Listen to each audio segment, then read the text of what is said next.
Pecados espectaculares, por John Piper. Capítulo 5. El orgullo de Babel y la adoración de Cristo. En este capítulo veremos el impresionante pecado de la construcción de la Torre de Babel. Para que no piense que es un evento demasiado lejano e irrelevante para nuestra vida moderna, formúlese las siguientes preguntas. ¿De dónde vienen todas las lenguas y todos los pueblos del mundo? ¿Son acaso resultado del pecado? ¿Son una buena idea, llena de potencial para la gloria de Cristo y el gozo del pueblo de Dios? ¿Es bueno o es malo que existan estados políticos independientes y separados que a menudo están en conflicto? ¿Qué piensa Dios de un superestado monolítico? ¿Evita Dios que eso suceda? ¿Culminará el mundo con ese tipo de organización en el poder? A nivel personal, ¿cuál es su principal pecado y qué piensa Dios al respecto? ¿Qué ha hecho Dios para rescatarlo de ese pecado? Todo esto y mucho más fluye de esta narración. Empecemos por aclarar un asunto desconcertante en el contexto de esta historia. Génesis 11, del 1 al 9, parece describir el origen de las lenguas, pero los que leen Génesis con atención observan que en el capítulo 10 los pueblos y las lenguas ya son descritas antes de la Torre de Babel en Génesis 11. Por ejemplo, observe lo que dice Génesis capítulo 10, versículo 5. De estos se poblaron las costas, cada cual según su lengua, conforme a sus familias y sus naciones. Luego, al llegar a Génesis 11:1, encontramos lo siguiente. Tenía entonces toda la tierra una sola lengua y unas mismas palabras. El autor sabía lo que estaba haciendo. Al escribir el versículo 11:1, no se le ha olvidado lo que acaba de escribir en los versículos 10:5, 20 y 31. Información que aparece solo un par de versículos antes del capítulo 11. La solución es reconocer que el autor no puso esas historias en orden cronológico. Primero describió el esparcimiento de los pueblos y las lenguas en el capítulo 10 y luego describe el origen de esa diversidad en Génesis 11, 1 al 9. En ocasiones, cuando tenemos que decir algo impactante sobre la razón por la cual sucede un evento, damos esa información al inicio del evento y en ocasiones esperamos y le damos al final del evento. Después del diluvio, Dios le dijo a Noé en Génesis 9:1, fructificad y multiplicaos y llenad la tierra. Eso es lo que describe el capítulo 10. Es lo que sucedió cuando los pueblos y las lenguas se multiplicaron. Parecía que sencillamente se estaba cumpliendo la orden de Dios. Parecía que era el resultado de la obediencia. Luego Génesis 11:1-9 nos deja caer la bomba y nos enteramos de que al fin y al cabo no fue un acto de obediencia. Las personas no se estaban esparciendo para llenar la tierra, se estaban agrupando. Dios descendió, destruyó esa desobediencia e hizo que el agrupamiento fuera algo imposible. Confundió las lenguas de las personas y dividió la humanidad en muchos pueblos e idiomas. Exploremos entonces a mayor profundidad del texto por un momento y veamos cuál fue el pecado y luego cuál fue el juicio de Dios antes de preguntarnos cómo todo esto ha sido diseñado para la gloria de Cristo. Génesis 11, del 1 al 4 dice, tenía entonces toda la tierra una sola lengua y unas mismas palabras. Y aconteció que cuando salieron de oriente hallaron una llanura en la tierra de Sinar y se establecieron allí. Y se dijeron unos a otros, vamos, hagamos ladrillos y cozámoslo con fuego. Y les sirvió el ladrillo en lugar de piedra y el asfalto en lugar de mezcla. Y dijeron, vamos, edifiquémonos una ciudad y una torre cuya cúspide llegue al cielo y hagámonos un nombre, por si fuéramos esparcidos sobre la faz de toda la tierra. Las declaraciones clave se encuentran en el versículo 4. En primer lugar, su objetivo era construir una ciudad. En segundo lugar, construir una torre en la ciudad que llegara hasta el cielo. En tercer lugar, construirse un nombre para ellos. Y finalmente vemos que dice, y no ser esparcidos sobre la faz de la tierra. Los dos primeros propósitos forman parte del segundo. Construir una ciudad es la forma de evitar ser esparcidos por toda la tierra. Y construir una torre hasta el cielo es la forma de hacer un nombre para ellos. De forma que la ciudad y la torre son las expresiones externas de los pecados internos. Los dos pecados son el deseo por la vanagloria, de modo que se anhelaba construir un nombre para sí mismo, y el anhelo de seguridad, de forma que se construye una ciudad y no se toma el riesgo de llenar la tierra. La voluntad de Dios para los seres humanos no es que nuestro gozo surja de ser alabados, sino que este gozo provenga de conocerlo y alabarlo a Él. Su voluntad no es que nuestra seguridad se base en ciudades, sino en Dios, a quien obedecemos con gusto. Entonces, el impresionante pecado del hombre sigue siendo el mismo. Incluso después del diluvio, el cual fue un trueno de advertencia en contra del pecado para Noé y sus descendientes, no cambió a una mejor condición de la que estaba antes del diluvio. La condición humana es la misma que estaba presente en la época de Adán y Eva. Necesitamos decidir qué es mejor para nosotros. Pensamos que podemos levantarnos y tomar el lugar de Dios. Esa es la historia de la humanidad hasta el mismísimo día de hoy, cuando estamos separados de la gracia redentora. Dos cosas en el versículo 5 de Génesis 11 muestran que el hombre estaba a punto de ser puesto en su lugar. Descendió Jehová para ver la ciudad y la torre que edificaban los hijos de los hombres. En primer lugar, observe que los llama los hijos de los hombres, o en otras palabras, los hijos de Adán. La construcción de esa ciudad y de la torre es algo similar a lo que Adán hizo cuando se rebeló en contra de Dios y comió del árbol. La naturaleza pecaminosa de Adán cae sobre sus descendientes, incluyéndonos a usted y a mí. En segundo lugar, note que dice, descendió Jehová para ver la ciudad y la torre. Eso es desprecio santo. El autor se burla de la torre al decir que Dios tuvo que descender para verla. La torre está tan lejos del cielo que Dios no puede verla desde allá. Es obvio que Dios puede ver todas las cosas en todo lugar, pero cuando el autor quiere mostrar la ridícula y absurda naturaleza del orgullo del hombre que por medio de sus pequeños logros pretende minimizar a Dios, el autor toma algunos riesgos y habla de forma irónica, razón por la cual describe a Dios como si estuviese echando un vistazo hacia abajo buscando esa gran torre cuya cúspide llega al cielo. ¿Qué hará Dios ahora en respuesta a este impresionante pecado del hombre que se rehúsa a llenar la tierra con la gloria de Dios, prefiriendo asegurar su vida en una ciudad y tratar de exaltarse a sí mismo en vez de a Dios? Génesis 11, de 6 al 8, dice la respuesta. Y dijo Jehová, he aquí el pueblo es uno, y todos estos tienen un solo lenguaje, y han comenzado la obra, y nada les hará desistir ahora de lo que han pensado hacer.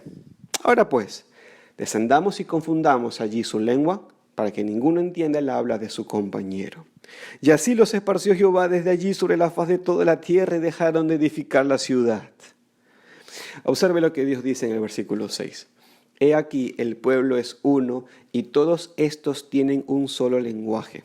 Eso muestra que Dios no solo está a punto de dividirles la lengua, sino que al hacerlo está a punto de dividir al pueblo, muchos pueblos. Está a punto de multiplicar las lenguas y los pueblos. Por eso Dios dice en el versículo 7, ahora pues descendamos y confundamos allí su lengua para que ninguno entienda el habla de su compañero. De esa forma Dios los dispersó sobre la faz de toda la tierra. Entonces, la respuesta de Dios a la arrogancia y presunción del hombre fue hacerle más difícil la comunicación y de esa forma estorbar el plan de unirse en forma global, menospreciando su propósito. Dios construyó en el mundo, en ese momento, un sistema por medio del cual el orgullo de los diferentes grupos de personas refrena el orgullo de otros. Dios conoce el inmenso potencial de los seres humanos creados a su propia imagen y les ha dado una asombrosa libertad de exaltarse a sí mismo y diseñar sus propios sistemas de seguridad sin confiar en Él. Pero hay límites. Miles de idiomas alrededor del mundo y miles de pueblos diferentes limitan las aspiraciones globales de la arrogante humanidad. Acompáñame ahora a examinar la pregunta del diseño global de Dios en todo esto para la gloria de Cristo. Tenga en mente el principio en el cual nos hemos enfocado en este libro. Cuando Dios permite algo, lo hace con un propósito que hace parte de un plan. Dios no obra con terquedad o de manera caprichosa y sin objetivo.